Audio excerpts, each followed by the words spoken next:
को बराह रास्त इस्लामाबाद लिए चलते हैं, जहां पर वज़ीर इत्तलात व नशरियात मरियम औरंगज़ेब गुफ्तगू कर रही हैं।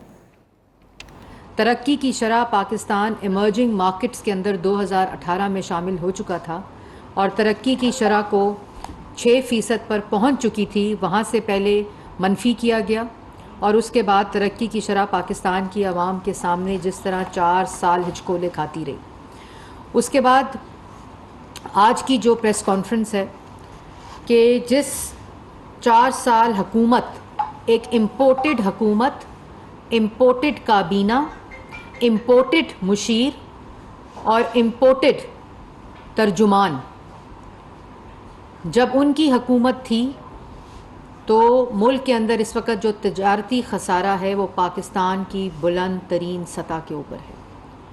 और मैं ये भी बताती चलूँ कि जिस वक्त पाकिस्तान मुस्लिम लीग नून की दौरे हुकूमत थी, उस वक्त मुल्क की तरक्की की शरह जिस तरह मैंने बताया 6% थी। तो उस वक्त मुल्क के अंदर सीपेक था, मुल्क के अंदर 11,000 मेगावाट बिजली के मंसूबे बन रहे थे और तमाम मशीनरी, तमाम सीपेक के जो मंसूबे थे, तमाम चीज़ें जो मशीनरी की मद में आती थीं। और उस वक्त डॉलर जो था वो स्टेबलाइज था, 105 पर था, जब मुल्क के अंदर सियासी अदम इस्तेकाम मचाकर एक 3 दफ़ा के मुंतखब वज़ीर आज़म को निकाला गया अकामे के ऊपर। उस वक्त 105 रुपये पे डॉलर था। जिस वक्त 2018 में पाकिस्तान मुस्लिम लीग नून की हुकूमत गई तो उस वक्त 115 पे था। जिस वक्त आज जो साजिशी खड़े होकर कंटेनर पर 4 हफ्तों की हुकूमत से सवाल करते हैं, उनको अपने गरेबान में झांकना चाहिए और थोड़ी सी शर्म करनी चाहिए कि डॉलर 189 पे आपके दौरे हुकूमत पर गया। फॉरेन रिज़र्व्स का जो हाल है, जो बदहाली है, वो आपके दौर में हुई। और जिस वक्त अदम एतमाद की जो कामयाबी थी और आपसे छुटकारा पाकिस्तान की आवाम ने चाहा, उस वक्त जब आप छोड़ कर गए तो 193 पर इंटर बैंक पे डॉलर था। वो तमाम चीज़ों को मद्देनज़र रखते हुए मौजूदा हुकूमत ने, वज़ीर आज़म ने, IMF जो कि इस हुकूमत को इमरान खान के दस्तखत शुदा मुआहदे में मिली, ये IMF के मुआहदे पर पिछली हुकूमत ने दस्तखत किए। इमरान खान साहब ने उन शराइत पर दस्तखत किए जिसकी वजह से आज पाकिस्तान में महंगाई है। और ये भी मैं बताती चलूँ कि जितना बेसलाइन मुआहदा है, जिनकी शराइत तयशुदा हैं, उसके ऊपर इमरान खान साहब की हुकूमत के दस्तखत हैं। और वो लोग जो सुबह दोपहर शाम मुल्की मईशत पर सवाल उठा रहे हैं, उन पर इमरान खान ने खुद एतमाद नहीं किया।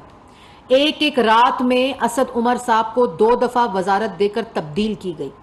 हर रोज़ वज़ीर ख़जाना बदला जाता था और आज वही लोग दूसरों पर मईशत का सवाल कर रहे हैं।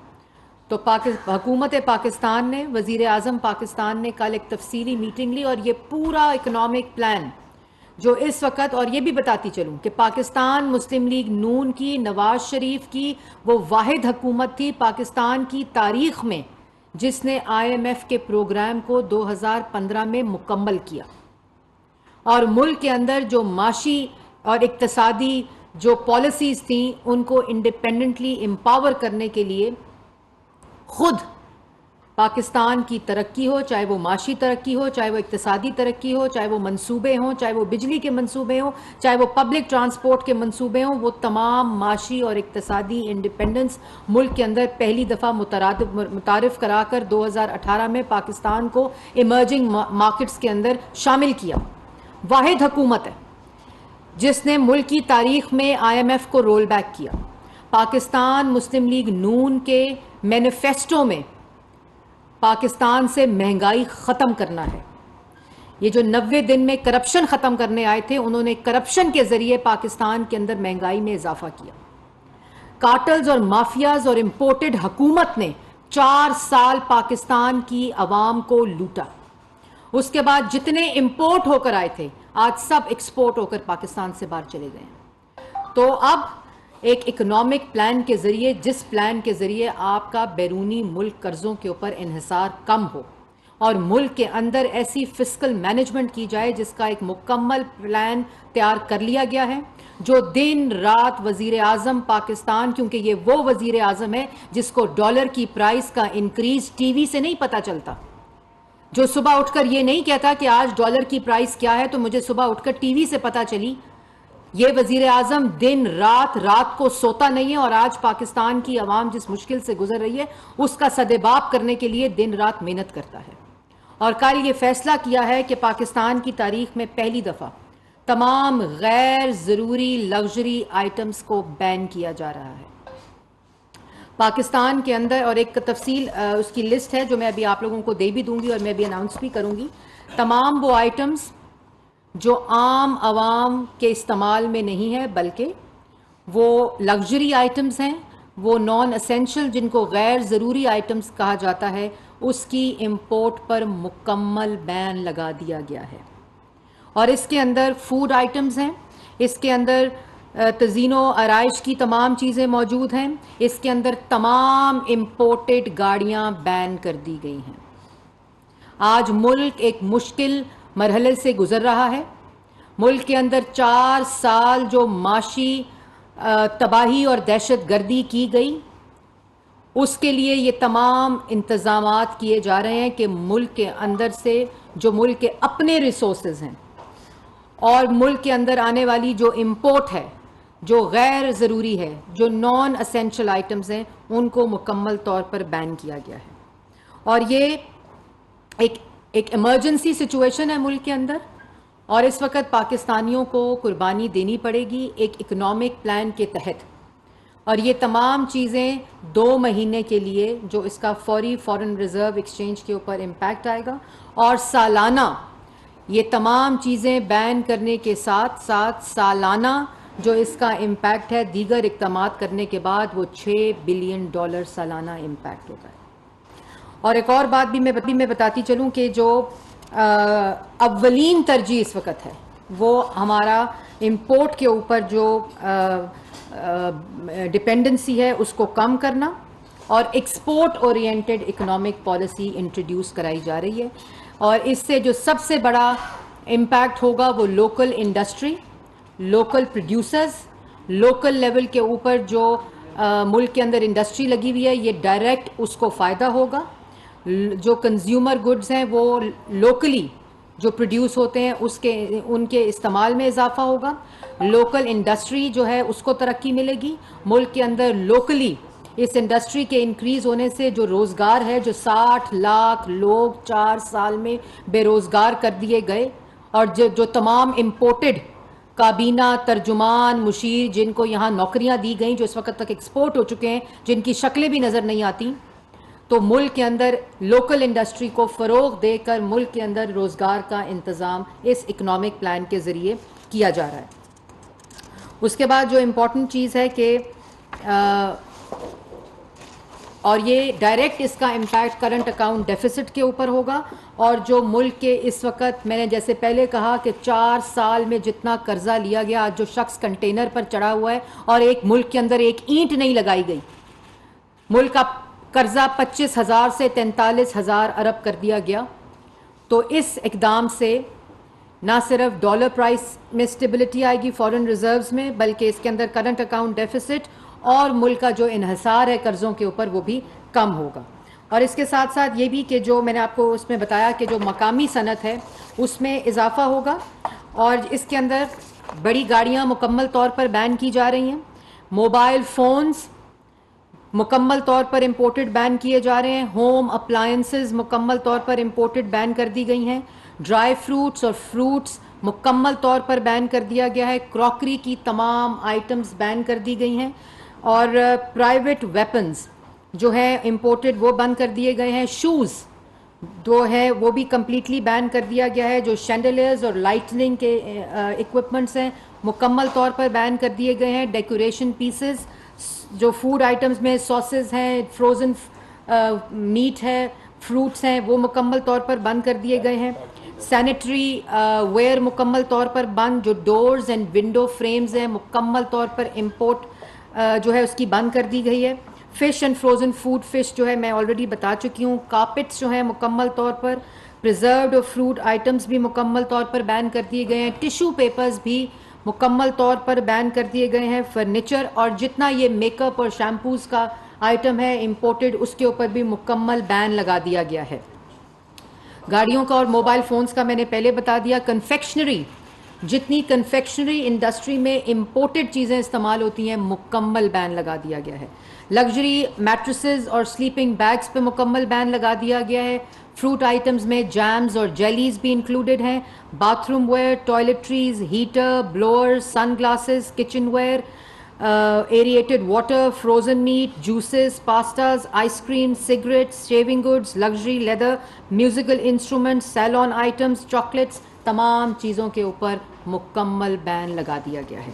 इसलिए मैं ये आइटम्स भी आपको मैं दे दूंगी। और ये हंगामी बुनियादों के ऊपर हुकूमत ने इन आइटम्स को इस इकोनॉमिक इमरजेंसी जो कि इन नलायकों ने, नाअहलों ने, मुल्क के अंदर एक करप्ट टोला, कार्टल्स और माफिया जो एक ख़ास तबके को फ़ायदा पहुंचाने के लिए मुल्क के अंदर मुसल्लत था, ये उनकी जो अमालनामा है और जो माशी दहशत गर्दी मुल्क के अंदर की गई है, जिसको यही नहीं पता होता था कि मुल्क की इकनॉमिक की जो पॉलिसी है और माशी मईशत है वो किस सिमत जा रही है। ये हैं वो इकदामात, ये हैं वो इकदामात और फिस्कल मैनेजमेंट और इकोनॉमिक प्लान का ये वो हिस्सा है जो अभी फाइनल होकर आपके सामने पेश करी। और इस तरह के बहुत से आज एक मीटिंग हो रही है जिसके अंदर एनर्जी कंजर्वेशन और जो पेट्रोलियम की प्राइस है और ये जो इंटरनली जो फिक्सेस हैं, वो हम किस तरह जो पेट्रोलियम की प्राइसेस हैं वो उसका जो इम्पैक्ट है वो किस तरह हम इंटरनल फिस्कल मैनेजमेंट के ज़रिए कम कर सकते हैं, ये इकदामात जो हैं वो उसका हिस्सा हैं। और उसके बाद ये बहुत इम्पॉर्टेंट बात है जो मैं आपको अभी बताने लगी हूँ कि आज सुबह दोपहर शाम वो टोला जो मुल्क के ऊपर 4 साल मुसल्लत रहा, इमरान खान साहब की 4 साल हुकूमत वफाक में और 9 साल हुकूमत खैबर पख्तूनख्वा में, जिसमें 9 साल एहतसाब कमीशन को ताला, तमाम नैब के जो केसेस थे उनको ताला, किसी भी ऐसी अकाउंटेबिलिटी में जिसमें इमरान खान साहब का नाम आता था, जो आज भी खैबर पख्तूनख्वा का हेलीकॉप्टर इस्तेमाल कर रहे हैं, वो हेलीकॉप्टर केस को ताला और BRT पेशावर को ताला, बिलियन ट्री सुनामी के केस को ताला। और ये वो हुकूमत है जो 4 साल मुसल्लत रही। आज कहती है महंगाई क्यों हुई, तो इमरान खान साहब 2.3% से 16% महंगाई आपने की। मुल्क के अंदर तारीखी कर्जा आपने लिया, मुल्क के अंदर माशी दहशत गर्दी आपने की, पेट्रोलियम की प्राइस अदम एतमाद की कामयाबी के डर से अपने बदबूदार सियासी मोटिव्स के लिए अनफंडेड सब्सिडी दी और मुल्क की मईशत के साथ आपने खिलवाड़ किया। आपने मुल्क के अंदर माशी मईशत के साथ वो खेल खेला और आपने ये समझा कि आइंदा आने वाली जो हुकूमत है उसके लिए मैं जाल बिछा कर जा रहा हूँ। उस IMF के मुआहदे पर आपने साइन किया, आपने IMF के मुआहदे पर साइन किया और उस IMF की शराइत वो शराइत हैं जिनसे हम निकल नहीं सकते एक, और उन शराइत के बावजूद हम दिन रात, बहुत आसान है कि वो बोझ इन नलायकों और नाअहलों का बोझ, इन साजिशियों का बोझ पाकिस्तान की आवाम पर डाल दिया जाए। लेकिन जैसे मैंने आपको कहा कि पाकिस्तान मुस्लिम लीग नून और उनके इत्तेहादियों का ये मैनिफेस्टो और ये मकसद कभी रहा ही नहीं है। हमने मुल्क के अंदर हमेशा महंगाई की जो सतह है उसको तारीख की कम तरीन सतह पर हम लेकर आए। CPEC के ज़रिए हमने पाकिस्तान की आवाम को रोज़गार दिया और रोज़ जिस दिन कोई तारीफ में कमी आती थी तो वज़ीर ख़जाना बदल दिया जाता था। जब फराह गोगी के पास पैसों की कम बोरी आती थी तो पंजाब के अंदर तकरीरी और जो ट्रांसफ़र है उसको कर दिया जाता था। मुल्क के अंदर कोई मनसूबा बंदी नहीं थी। मुल्क के वज़ीर आज़म को ये पता ही नहीं होता था और वो रोज़ ये कहता था कि मैं टमाटर, आलू और चीनी की कीमत को ठीक करने और सस्ता करने मुल्क में नहीं आया हूँ। मुल्क के अंदर 5 साल मुस्लिम लीग नून ने 52 रुपए चीनी की कीमत रखी। इन्होंने चीनी को एक्सपोर्ट किया, फिर उसको इंपोर्ट किया और चीनी की कीमत 120 रुपए किलो तक गई और 1 किलो चीनी के लिए लोगों ने, खवातीन ने रमज़ान में कतारों में खड़े होकर किलो चीनी ली। इनको इतनी शर्म नहीं आती? क्या ये समझते हैं कि पाकिस्तान की आवाम ये बातें भूल चुकी है? और इलेक्शन इलेक्शन इलेक्शन इलेक्शन कराना, पाकिस्तान के अंदर हुकूमत पाकिस्तान इस वक्त इलेक्शन वो कराएंगे जो मुल्क को और आवाम को रिलीफ देना जानते हैं। ये फैसला हमारा है कि पाकिस्तान के अंदर इलेक्शन कब होंगे। तो इसलिए आप रोएं, चीखें या पीटें, अगर आपने इलेक्शन कराना होता तो आप अदम एतमाद से पहले इलेक्शन करा देते। अगर मकसद इलेक्शन कराना होता तो आप असेंबलीज़ को डिज़ोल्व कर देते। लेकिन क्योंकि आपको पता था या ख्याल था कि आप इत्तेहादियों के पांव पड़ेंगे, और जो पंजाब का सबसे बड़ा डाकू था आपके मुताबिक, जब आप उसके पांव पड़ेंगे और जब आप इत्तेहादियों के पांव पड़ेंगे तो इत्तेहादी आपके साथ रहेंगे, तो आप उस इक़्तिदार के साथ चिमटे रहे। सुबह दोपहर शाम अदालतों को धमकियां देते रहे। आपने अदालतों को कहा कि रात को क्यों खुली? अदालतें रात को आइन शिकन के ख़िलाफ़ खुली। अदालतें रात को आइन पर हमला करते हुए शख्स के ख़िलाफ़ खुली, पार्लियामान के ऊपर हमला करने के ख़िलाफ़ खुली। और आज सुप्रीम, पहले 2 हफ्ते 3 हफ्ते सुप्रीम कोर्ट को धमकी दो और उसके बाद जब आपके हक में फैसले आए तो वो सब ठीक है, लेकिन जब फैसला कोई ऐसा आए जो चंद घंटों के लिए आपकी खुशियां मनाने के लिए काफ़ी हो, तो आप इस तरह की बात करें। इमरान खान साहब, पाकिस्तान की आवाम ये जानती है कि अगर किसी के पास माशी प्लान है, पाकिस्तान की आवाम ये जानती है अगर पाकिस्तान की आवाम को कोई बेरोज़गारी से, महंगाई से और पाकिस्तान की आवाम को इस माशी तकलीफ से निकाल सकता है तो वो मौजूदा हुकूमत है। और ये आज का जो मैं इक़दाम आपको बताया है, ये दिन रात बैठकर वज़ीर आज़म पाकिस्तान ने, जो आपकी तरह जिसको डॉलर का इंक्रीज़ टीवी से पता नहीं चलता, वो रोज़ आटे की कीमत को देख कर सोता है, वो रोज़ चीनी की कीमत को देख कर सोता है, वो रोज़ देखता है कि आटा कहीं होर्डिंग तो नहीं हो रहा, पेट्रोल कहीं होर्डिंग नहीं हो रहा, डीजल कहीं होर्डिंग नहीं हो रहा, चीनी कहीं होर्ड नहीं हो रही कि पाकिस्तान की आवाम को तकलीफ हो। वो आपकी तरह आलू, प्याज, टमाटर, चीनी, घी, आटे की कीमत को सस्ते करने, आप जिस तरह कहते हैं मैं नहीं करने आया, ये वज़ीर आज़म, अवामी वज़ीर आज़म, पाकिस्तान का मुंतखब वज़ीर आज़म इन तमाम चीज़ों को सस्ता करने आया है। और यही फ़र्क है आप में और इस वज़ीर आज़म में।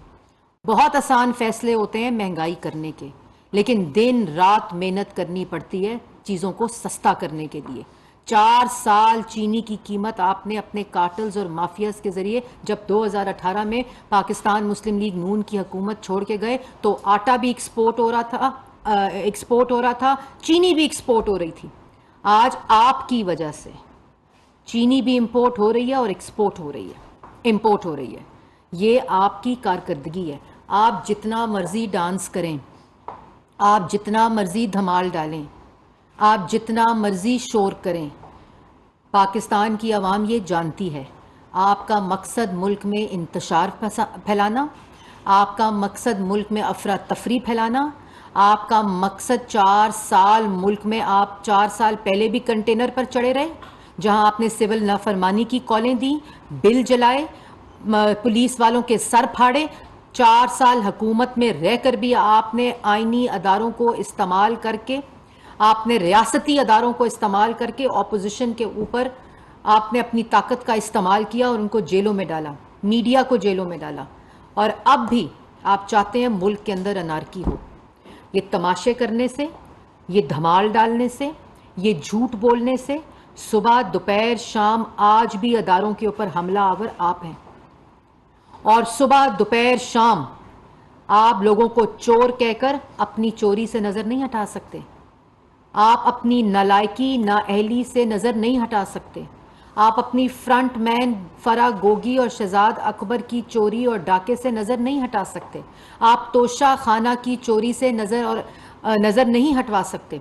आप मुल्क के अंदर इस वक्त माशी तबाही मुल्क के अंदर इस वक्त महंगाई, मुल्क के अंदर इस वक्त बेरोज़गारी, मुल्क के इस वक्त कर्जे का बोझ, ये आपका दिया हुआ तोहफा है पाकिस्तान की आवाम को, जिसका गंध हम दिन रात सुबह दोपहर शाम साफ कर रहे हैं। मुल्क के अंदर आपने 4 साल हुकूमत में रहते हुए उस कुर्सी पर बैठकर जिस पे इक़्तिदार को चिमटे रहने का शौक आपके ऊपर था, आपने जब देखा कि अदम एतमाद कामयाब हो रही है तो आपने कहा मैं असेंबली डिसॉल्व करता हूँ। क्यों? 5 जजेस ने सुप्रीम कोर्ट के कहा आइन शिकनी हुई है, वायलेशन ऑफ कॉन्स्टिट्यूशन हुई है, आपने डिप्टी स्पीकर के तहत वो वायलेशन कराई है। तो ये बातें करने से ये जो अमालनामा है ये पाकिस्तान की आवाम के सामने वो खुली हकीकत है जिसको आज हम फिक्स कर रहे हैं, क्योंकि हमारे पास सलाहियत भी है, हमारे पास वो नीयत भी है और हम वो कैपेसिटी और एक्सपीरियंस भी रखते हैं। अगर किसी के पास है तो वो इस वक्त मौजूदा हुकूमत के पास है। और ये आज एक इक़दाम जो इम्पोर्टेड आइटम्स को बैन करने का आपके सामने रखा है, ये वो तमाम इक़दामात हैं जिससे पाकिस्तान की मईशत स्टेबल हो, जिससे इनका डॉलर 179 और 193 पर जो इस शख्स ने पहुंचाया जो आज डॉलर की प्राइस इंक्रीज के ऊपर भाषण देता है, ये इन्होंने ये हरकतें की हैं। मैं तो कभी कभी ये सोचती हूँ कि पाकिस्तान की आवाम इनके झूठ सुन सुन सुन सुन कर थक गई है, लेकिन ये शख्स झूठ बोलते हुए थकता नहीं है, क्योंकि अपने पास अपनी कारकर्दगी को बताने के लिए एक मिसाल भी नहीं है। 1 करोड़ नौकरी में से एक नौकरी भी आपके पास बताने को नहीं है कि मैंने पाकिस्तान की आवाम को दी। हाँ, 60 लाख लोगों को बेरोज़गार करने की कहानी ज़रूर मौजूद है। 50 लाख घरों को 500% दवाइयाँ महंगी की इन शख्स ने, और आज कहते हैं कि मुल्क के अंदर महंगाई हो रही है। और आखिर में मैं एक बात बताती चलूँ कि बिल्कुल इलेक्शन जब ये मुसल्लत था टोला और अदम एतमाद के ज़रिए जो आई, और मैं ये जो प्रोपोगेंडा है ना, ये जो बातें करते हैं, एक वोट वफाक में मुनहरिफ अराकीन जो कि PTI का मेंबर है, ये हुकूमत उनका वोट लेकर हुकूमत नहीं बनी। ये हुकूमत अपोजिशन और इत्तेहादी जो हमारे हैं ये उनको लेकर बनी है, और ये मुंतखब हुकूमत है, ये आइनी हुकूमत है, ये आइन के ज़रिए अदम एतमाद के ज़रिए बनी है, और इसी एतमाद के ऊपर हम पाकिस्तान की आवाम को रिलीफ दे रहे हैं।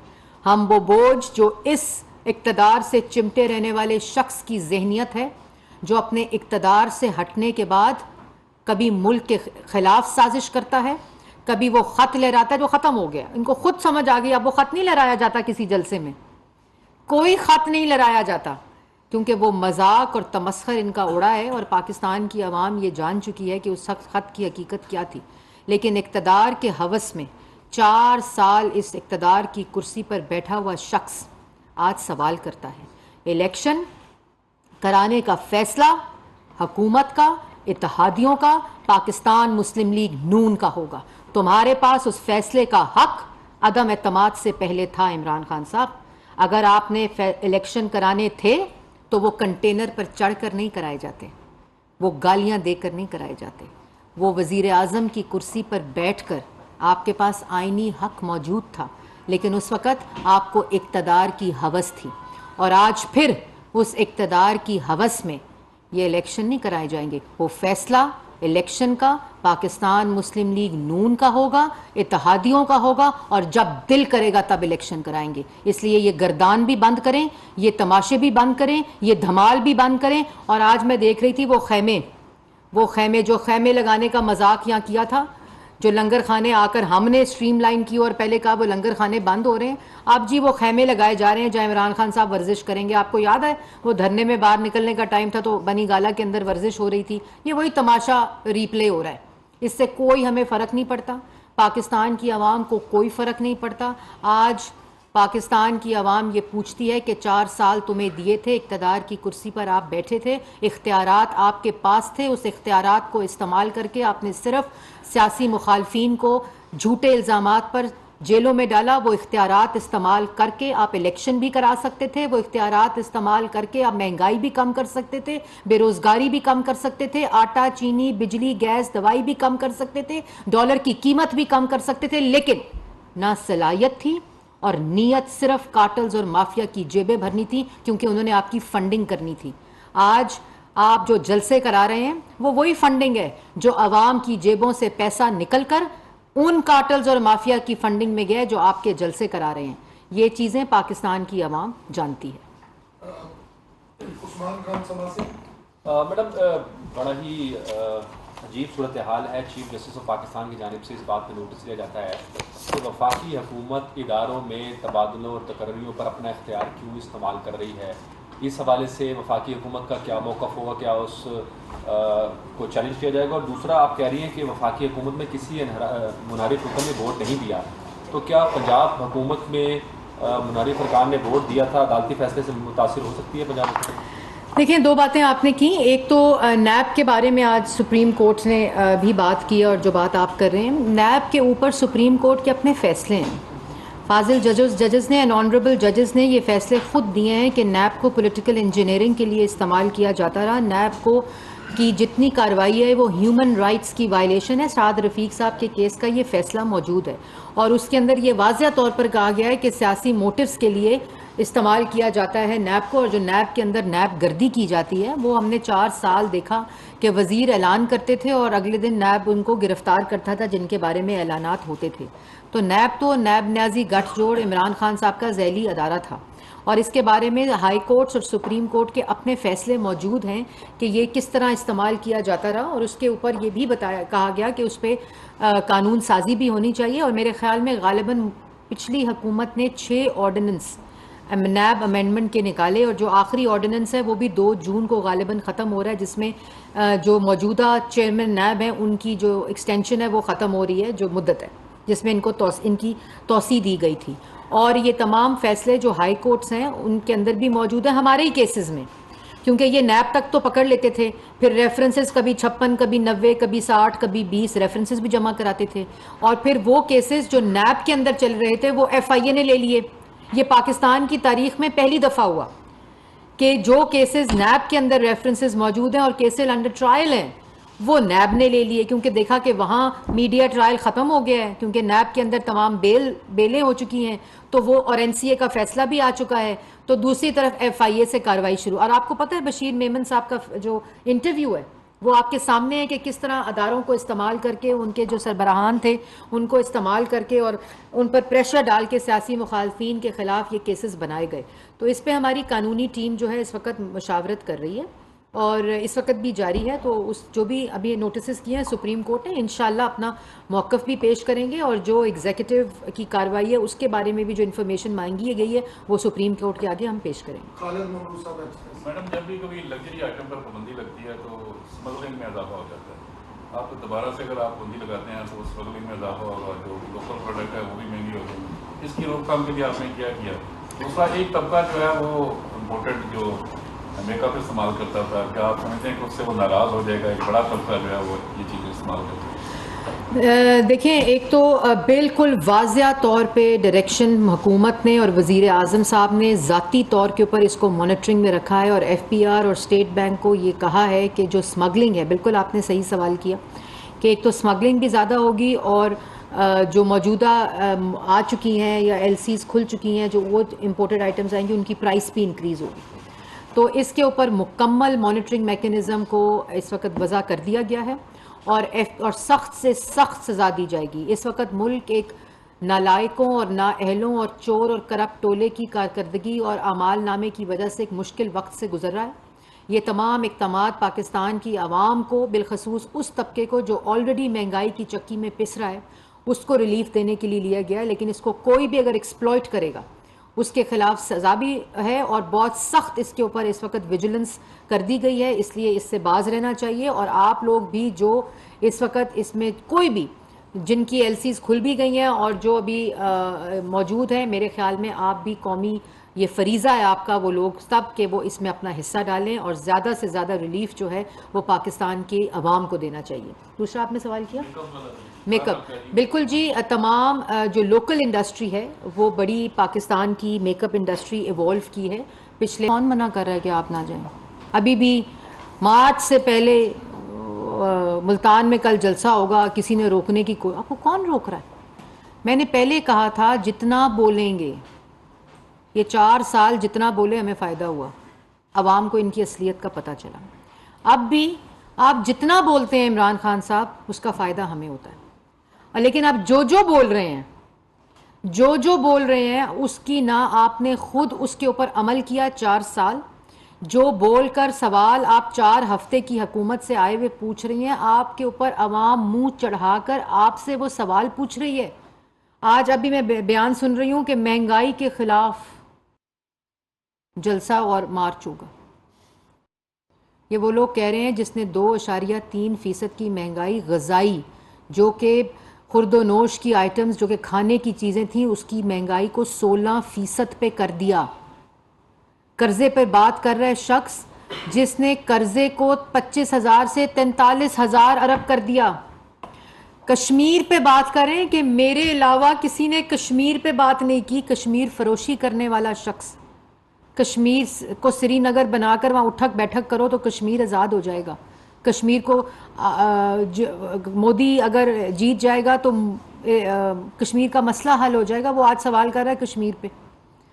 खारजा पॉलिसी का कोई ऐसा जगह नहीं, कोई ऐसा शोबा नहीं जिसको ख़राब और तबाह ना किया हो जिस ताल्लुक़ को ममालिक के साथ। मईशत आपके सामने जिसका खमियाजा आज तक भुगत रहे हैं और जिसको आवाम को निकालने के लिए हम दिन रात मेहनत कर रहे हैं। ये वो शख्स बोल रहा है कि मैं आ रहा हूँ, आप आएँ, आप आएँ। और ये तमाशे करके, ये झूठे बयानियाँ बनाकर, हर रोज़ बयानिया दफन होता है क्योंकि झूठा होता है। मदीना की रियासत बनाना था, आवाम को बेरोज़गार किया, माशी दहशत गर्दी की, मुल्क में महंगाई की, बेरोज़गारी की, रियासत मदीना के नाम के ऊपर। उसके बाद हुकूमत में रहकर झूठ बोले, सियासी मुखालफिन को जेलों में डालकर करप्शन के बयानिए पे, वो दफन हो गया। हाई कोर्ट्स के ऑर्डर आ गए, सुप्रीम कोर्ट के ऑर्डर आ गए। उसके बाद अमर बिल मारूफ का सहारा लेने की कोशिश की, पाक नाम का सहारा लेने की कोशिश की, वो 2 दिन में बयानिया दफन हो गया क्योंकि झूठ बोल रहे थे। उसके बाद साजिशी ख़त का बयानिया लहराने की कोशिश की, वो ख़त जो 25 दिन भूला रहा। उन लोगों को जिन्होंने धमकी दी थी, बुलाकर एम्बेसडर के वहाँ एम्बेसी में वहाँ की नोट स्पीकर करवाते रहे, ये वो शख्स बोल रहा था, वो भी दफन हो गया। अब चोर चोर का बयानिया दोबारा आ गया है। आज़ादी चाहिए, मुल्क को आज़ादी 1947 में मिल गई थी इमरान खान साहब। मुल्क को आप जैसे झूठे नलायक टोले से आज़ादी चाहिए, आप जैसे साजिशी से आज़ादी चाहिए, आप जैसे गुमराह करने वाले से आज़ादी चाहिए।